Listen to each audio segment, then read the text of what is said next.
First, there is a prohibition against idolatry, against paganism, and this in turn requires a belief in a God, belief in God as a supreme being. Now, this raises a number of interesting questions, and that is the following. Obviously, if one believes in many gods, if one believes in idols, if one believes in the paganism of ancient Greece or Rome, they are in violation of the Noahide Code. But what about religions such as Christianity and Islam? Can one be a righteous Noahide and at the same time be a Christian? Now, that's a very, very important question. And as you might expect, among the great Jewish religious scholars who have debated this, there is a matter of dissension. Maimonides differentiated between Christianity and Islam. Now, Maimonides was pre-Reformation, so the only version of Christianity he could have been familiar with was either Roman Catholicism or the Coptic Church, or maybe some Eastern rites. It is Maimonides' position that Christianity, because of the Trinity, at least Trinitarian Christianity, is a form of idolatry because, number one, it posits a duplicity or multiplicity in the Godhead, and that is inconsistent with the unity of God. And number two, it posits some type of divinity within a human material form, corporality, and that too is a form of idolatry because it violates the tenets of incorporeal monotheism. So according to Maimonides, at least a Trinitarian Christian, maybe not a Unitarian, but a Trinitarian Christian would halachically be classified as an idol worshiper, and as a result, by definition, could not be a righteous Noahide. As opposed to Islam, Maimonides states, although Islam is certainly a mistaken faith, we don't believe in Muhammad, obviously, but it is not an idolatrous faith, because in its essence, it is a monotheistic religion. And therefore, Maimonides adopted a very interesting view that a Christian, a Trinitarian Christian, could not be a righteous Gentile under the Noahide law. He could be a moral person, and I'll talk about the consequences there. But a Muslim could theoretically be a righteous Gentile in terms of this first law of B'nai Noach. Now, this is the opinion of Maimonides. There is an alternative view of the great scholar, Rabbi Yaakov ben Meir, who was Rashi's grandson, and he is often referred to as Rabbeinu Tam, our teacher, the perfect one. This is a bit of a pun, because Jacob in the Bible is referred to as the simple, perfect son. And since Rabbeinu Tam's name was Yaakov, Jacob, so he was called, as a matter of reverence, Rabbeinu Tam. Now, it's interesting. Maimonides lived in Islamic Egypt. Rabbeinu Tam lived in Catholic France. And Rabbeinu Tam took the position that even Christianity is not an idolatrous faith. Once again, it's an erroneous faith from our perspective, but it's not idolatrous because they do believe in an ultimate God within the Trinity. There is the Father, the Son, the Holy Ghost, whatever it is. They do believe in an ultimate enshrinement. And Rabbeinu Tam says the definition of idolatry, the prohibited idolatry for Noahides, does not embrace the type of multiplicity that is implicit in the Trinity.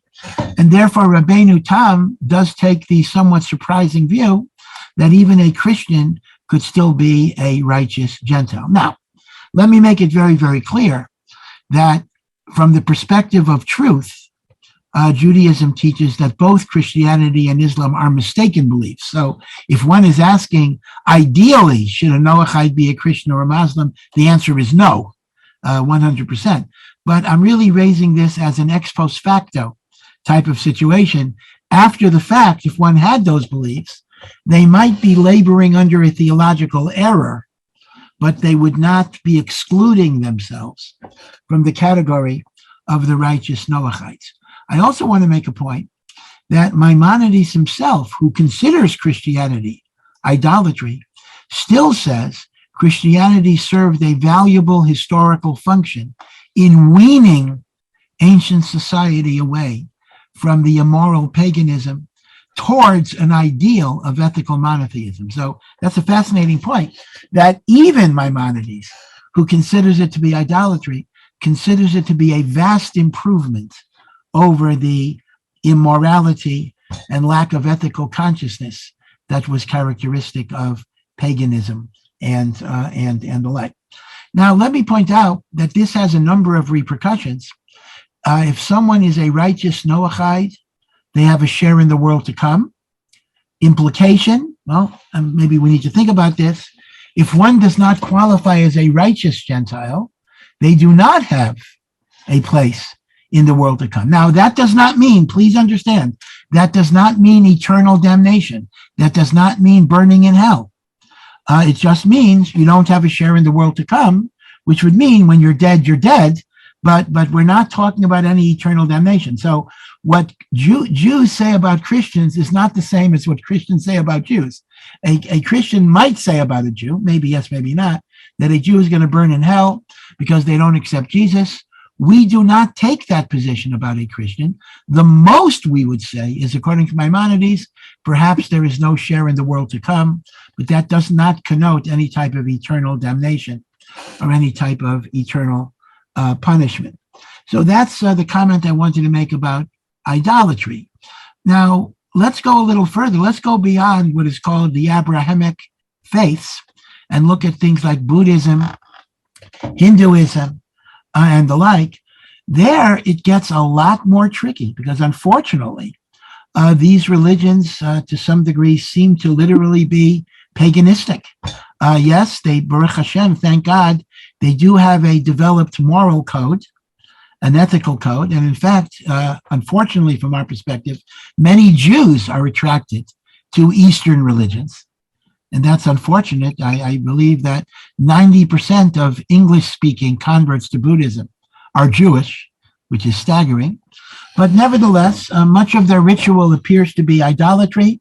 It appears to be inconsistent with monotheism. And therefore, unfortunately, for a Jew, it would be idolatry. And even for a Noahide, for a Gentile, it would be idolatry. So Olam Haba is one practical consequence, world to come. There actually is another consequence, which is halachically valid, but not practically. And that is, maybe I shouldn't say this, I don't want to offend anybody.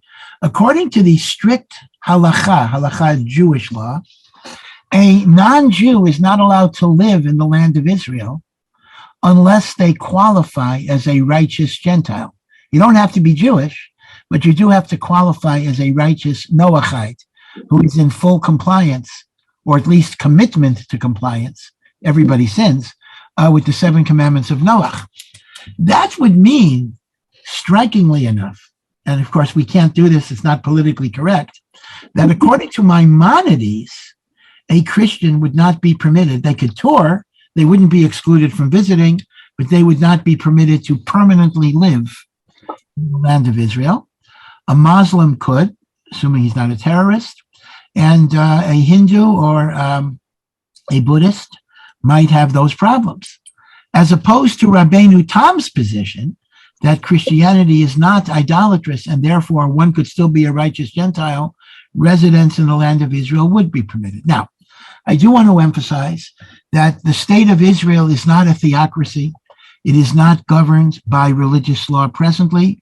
And as a religious person, I would not even urge that it be governed by religious law, because until we have the Messiah, till we have Mashiach, we're not in a position to impose religion on anybody.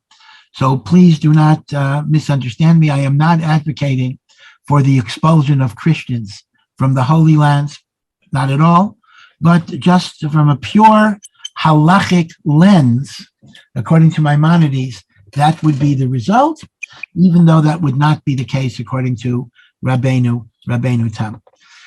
Now, let me backtrack a little bit, though. I made a statement, and I want to test if it's totally true, that unless one is a righteous Gentile, meaning compliance with the Noahide law, they do not have a share in the world to come. The rule that the righteous Gentile as a share in the world to come is only compliance with Noahide laws, including the prohibition against idolatry. Well, let's take a hard case. Let's imagine you have a Hindu, an idolater, right? And the Hindu is a virtuous person, a righteous person, a person who gives charity, a person who discovered the cure for cancer. Is it fair? Is it just that God is not going to give that person an eternal reward for all the good they did because they were laboring under theological error, which they really had no particular reason to know was wrong? So I agonize. I'll be very honest with you. I do agonize over this question. Yes, at least I can tell you there's no eternal damnation, so at least we're okay in that part. But still, that means obliteration, meaning there's nothing left. So once again, I'm here more to be a reporter than a defender. My report is that according to Maimonides, I believe that is the case. Maimonides considers theological correctness to be the sine qua non for admission to the world to come. So no matter how well-intentioned you are, if you don't have the right belief system, you're kind of not admitted, although again, not that there's eternal damnation, but you're just not admitted to the paradise. But I do want to say that there is an alternative view. The alternative view is a view of a number of commentaries who say that all goodness is rewarded in one way or the other. So even if there are theological defects in a belief system, and by the way, this is not only a Noahide problem, this is a problem for a Jew as well, who doesn't believe the right things, that there will be some level of olam haba, or some level of eternal reward, or some level of connection to God for the good that a person did, even if it was not in a context of theological correctness. So once again, Maimonides is not going to buy that. So I have to be honest with you. Maimonides says you either have the right beliefs and you're in, or if you don't have the right beliefs, you're out. But other commentaries focus much more on virtuous conduct, irrespective. In fact, Maimonides says, even if you keep all the Noahide laws, but you do it out of morality rather than a sense of God's commands, you don't go to Olam Haba. Again, Maimonides is very into the belief system. Others focus more on deed rather than creed. I can't tell you I know the answer to this. I guess when we all die, we'll find out. But again, the medieval scholars discuss this matter in great depth.